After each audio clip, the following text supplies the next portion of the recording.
Magandang araw po, Doc Willie, Doc Lisa. Pwede bang maligo sa gabi?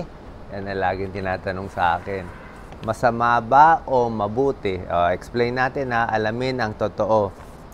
Yung iba kasi, meron silang mga paniniwala na masama daw maligo sa gabi, baka daw mapasma, baka daw yung lamig pumasok. Marami pang mga sinasabi-sabi na paniniwala. Pero base sa pag-aaral, tsaka sa base sa experience ko, merong mga benepisyo ang pagligo sa gabi. Comment po tayo kung sa gabi tayo naliligo.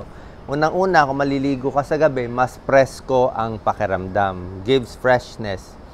Lalo na kung madumi ka sa buong hapon, di ba? Pinawisan, mas presko. At pagising mo, masarap ang pakiramdam. Another benefit ng pagligo sa gabi, mas malinis ang pakiramdam, di ba? Malinis. Isa pa, pag naligo ka, hindi ka magkaka-pimple sa umaga. Kasi kung hindi ka nga naligo, lahat ng dumi nasa buhok mo. Tapos pag higa mo, yung dumi ng buhok pupunta sa unan. Tapos pag ikot mo ng mukha mo, diyan ka nagkaka-pimples eh. Yung dumi ng buhok napunta sa unan, napunta sa mukha. Pagising mo, tigyawat. So mas malinis ang pakiramdam pag naliligo sa gabi. Pangatlong benefit, mas relax ang muscle. Diba nga sa sauna nga iniinit, diba, pamparelax. Kung masakit ang muscle, nilalagyan ng hot pack eh. Kaya kung maligo ka ng mainit o maligamgam na tubig, mas marerelax yung mga tumitigas mong muscle. Number 4 benefit, mas masarap ang tulog. Kung meron kang insomnia, pag nakaligo sa gabi, mas masarap ang tulog. Siyempre, mas malinis pakiramdam. Kasi kung madumi, mangangati ka, diba? Ayaw natin yon. Pero recommended natin, medyo maligamgam na tubig lang. Actually, ako buong buhay ko, sa gabi ako naliligo, hindi ako sa umaga. Kasi pag sa umaga, pag hindi maligo sa gabi, ang hirap talaga.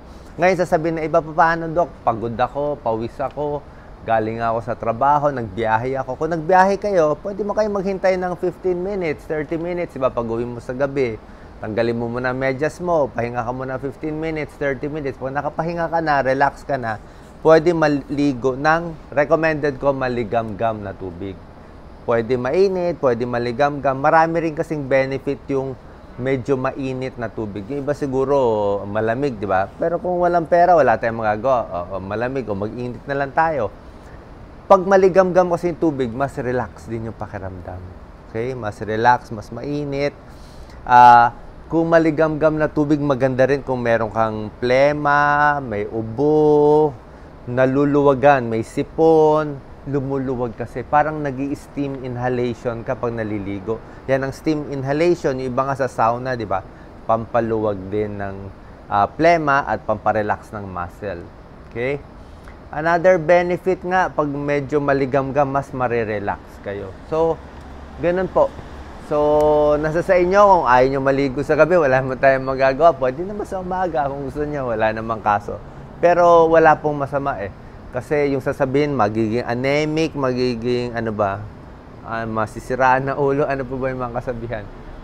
Pero base sa pag-aaral, marami talagang benefit. So ituloy nyo lang kung anong gusto nyo and hopefully makatulong tong video para mas maliwanagan tayo sa tamang pag-alaga ng kalusugan. God bless po.